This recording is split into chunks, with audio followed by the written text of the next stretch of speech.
Tapi ya gimana, walaupun aku ngefans sama Lautaro, harus diakui masih di bawah standar memang. Level winnernya Itali tidak pernah degradasi. Inter Milan kebanggaanku.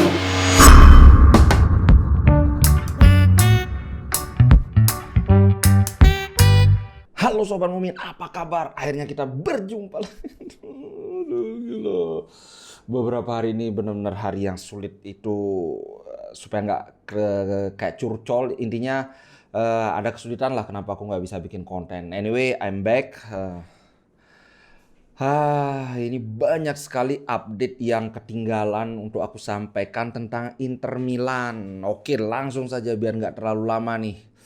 Soal Marcus Thuram, Inter sudah bertemu dengan agennya Marcus Thuram, tapi nampaknya ini tidak terlalu bagus perkembangannya bahwa ternyata si Marcus Thuram, mereka seperti yang sudah pernah disampaikan sebelumnya di rumor tuh, memang si agen secara resmi menyampaikan bahwa si Thuram inginnya bertahan sampai akhir musim di Mönchengladbach. Jadi kayaknya tipis banget kemungkinan Inter bisa mengontrak dia di Januari nanti. Padahal kalau Januari kan lumayan ini murah. Ini memang bukan striker yang istimewa banget, tapi kalau dengan harga yang sekitaran 10 juta dengan kualitas Marcus Thuram ini ya itu that's a very good deal. Dia itu sekedar informasi ya, sekarang sudah tampil 17 kali di semua kompetisi, sudah mencetak 13 gol dan 4 assist. Ini catatan yang cukup bagus walaupun ya kan liganya bukan liga yang sangat hebat juga. Cuma di Mönchengladbach untuk tim selain Bayern Munchen, kalau bisa mencetak banyak gol itu harus kita, wih kok hebat juga gitu kan. Memang liganya nggak terlalu oke. Ya, tapi ya sudah lah. Kalau aku sih sudah kesempatan kita untuk signing Marcus Thuram sudah 0,01% lah di Januari ini. Jadi kita lupakan saja. Berikutnya ini berita yang kurang mengenakan. Lautaro Martinez lagi-lagi mendapatkan kritik. Setelah sebelumnya diberi kepercayaan jadi starter, tapi mainnya sebenarnya aku ngeliat nggak jelek. Tapi ya gimana, walaupun aku ngefans sama Lautaro, harus diakui masih di bawah standar memang. Standar untuk tim yang kan kita harapkan favorit juara kan Argentina. Tapi kalau favorit juara, strikernya main kayak Lautaro main di Piala Dunia ini, aduh kurang. Dan ketika dia di drop, kemudian Julian Alvarez yang main, Julian Alvarez ngegol, aduh. Kemudian ketika dia masuk dari bench, mainnya juga nggak terlalu bagus, aduh susah. Mungkin nanti dia akan jadi penentu di laga yang krusial. Kita lihat saja. Sepertinya Lautaro Martinez masih akan apa ya? Karena aku ngeliat ini bukan strikernya yang jelek, tapi somehow ada sesuatu gitu loh. Belum keluar dia, belum berubah jadi manusia sia super. Kita tunggu aja. Tapi so far memang Lautaro belum kelihatan taringnya. Nah, kemudian untuk Gosens, setelah semakin santer berita Gosens mau dilepas, sudah dari Leverkusen juga berminat. Ini tampaknya semakin dekat. Inter sudah mencari penggantinya yang sekarang kelihatannya sangat dekat. Itu ada dua. Backnya Rennes itu harganya sekitar 20 juta, namanya Adrien Truffert dan Borna Sosa. Kemarin kan sebenarnya Pedrasa yang agak gini, tapi sekarang antara Borna Sosa sama si Adrien Truffert ini. Borna Sosa tampil di Piala Dunia cukup bagus. Kalau kawan-kawan lihat gimana Kroasia main, waduh ini kayaknya menarik. Tapi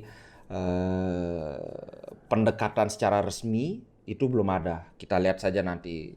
Aduh Gosens, sayang sekali padahal aku sudah mengharap sekali Gosens akan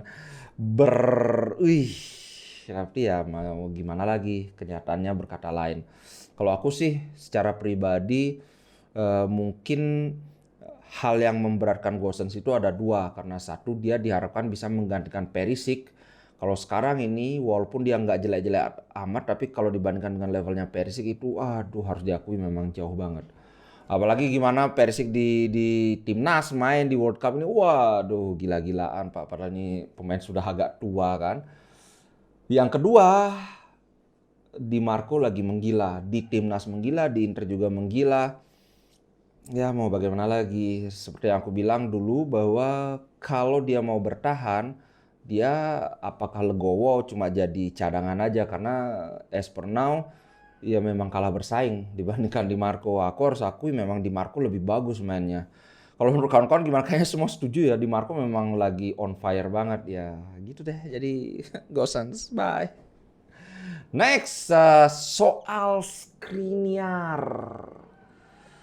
Aduh, sebenarnya aku agak bertanya-tanya kenapa kok Skriniar ini belum kelar juga padahal sebelumnya katanya sesudah lawan Barcelona, kemudian sebelum Piala Dunia, sekarang Piala Dunia sudah hampir kelar, group stage belum kelar juga.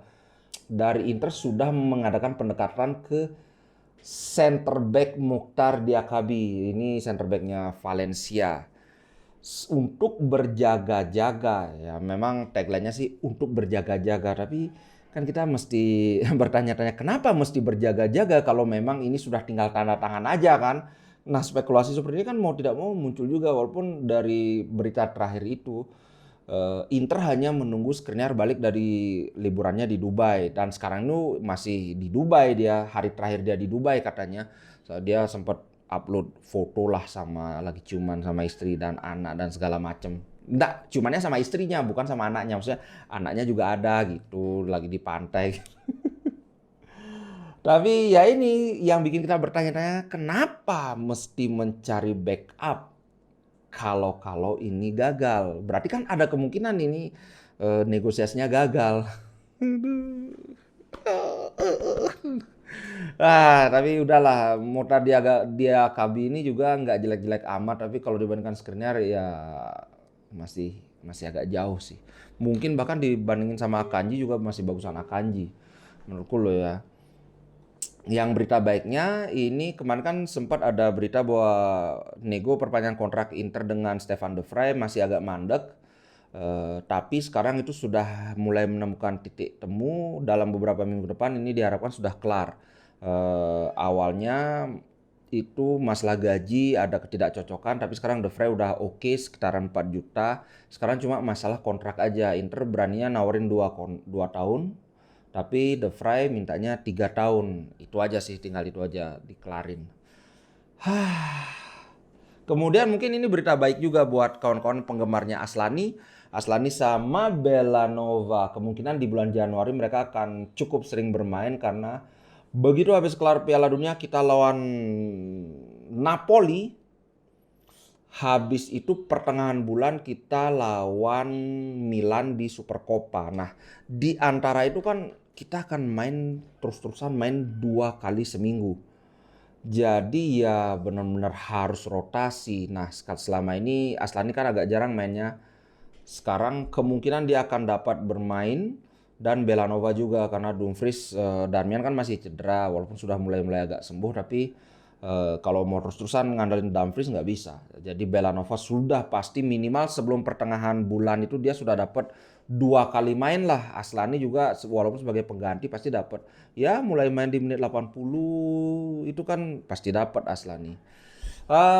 Brozovic tampil semakin bagus di timnas Kroasia. Awalnya mungkin di pertandingan pertama agak jelek ya, tapi pertandingan kedua dia udah mulai kelihatan gimana dia mengatur tempo sebagai metronom, mengamankan garis pertahanan di lapangan tengah itu sehingga Modric dan Kovacic itu lebih leluasa menyerbu ke depan.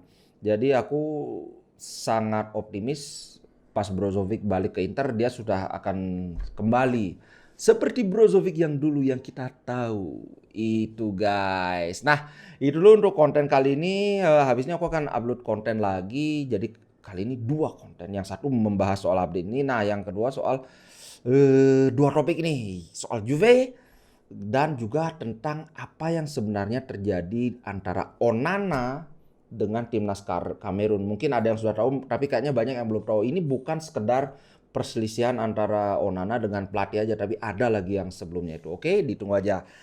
Alright guys, itu dulu untuk konten kali ini. Sampai jumpa di konten berikutnya. Ciao. Inter Milan di dadaku, Biru hitam warna darahku. Treble winnernya Itali tidak pernah degradasi. Inter Milan kebanggaanku.